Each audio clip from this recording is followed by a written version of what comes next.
Yells. Hey guys, what's up? R7 Response here, bringing you guys Madden 13, augmenting your game, and this week we're going to be covering the Green Bay Packers. And just a quick note about this series, augmenting your game is going to expand into a bunch of games. It's pretty much a tips and tricks series, and then you got my regular gameplay commentaries.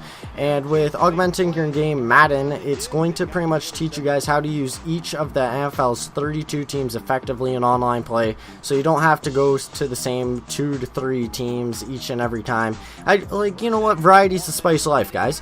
And these are going to be shorter videos because I'm just going to cover the pros, the cons, and what you can do pretty much to win the game each and every time you use this team. So first off, let's get to the pros of the Green Bay Packers. You got the MVP. You got the man, the legend, Aaron Rodgers, arguably the best quarterback in the league. He's ranked 99, and the guy's insane. What do you want me to say that hasn't been said about him already?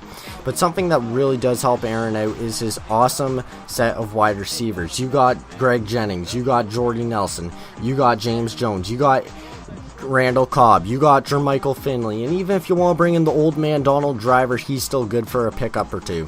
Now, what this means is if you're going to run a lot of 4 to 3 wide receiver sets, you're going to get a lot of mismatches, and leaving Randall Cobb up against a linebacker is going to make your opponent pay. Randall Cobb's a really quick wide receiver. Definitely recommend giving him the slot route, and you know what? It's just going to go well for you.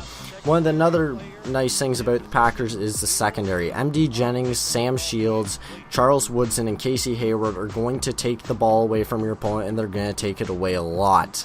So, when you're playing as the Packers, the things to remember are you're going to want to stick to the air, and you're going to want to take some risks when you're in the secondary. Take the ball away as much as possible, and just try and score as many points. And I know that's a very cliche thing to do, but when you're facing the Packers and you get up by a bunch, it's really hard to play competitively with them because not a lot of teams have a pass game like them. Now, some of the cons about the Green Bay Packers. The O-line, very shaky at best. They do have Jeff Saturday, who's a veteran, but he's getting old. And if you're going to face a team with a good pass rush, you're going to struggle. So you're going to want to use more slant routes, like short passes, and the run game. You do not have a run game. Try not to run. You're going to want to run sometimes, but you're mainly going to want to stick to there. And that's kind of the only downsides of the Packers. Like, I try and pick 3 and 3 for both. But just to recover, pros, you got Rodgers. Pros, you got great wide receivers, like probably the best in the game. You got good secondary for getting interceptions. And the cons, your O-line sucks and you have no run game. So guys, as the Green Bay Packers, what I can recommend to you is pretty much try and make your opponent catch up to you.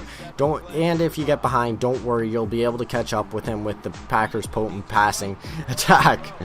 That was a tongue twister. So guys, as always, my name's R7. These are going to be shorter videos because, you know what, I'm going to try and get all 32 teams in before the 32 teams in 32 weeks or so. I don't know, I'll think about it. As always, guys, my name's R7. I'm out. Peace. This is it, Marines. Let's get 'em!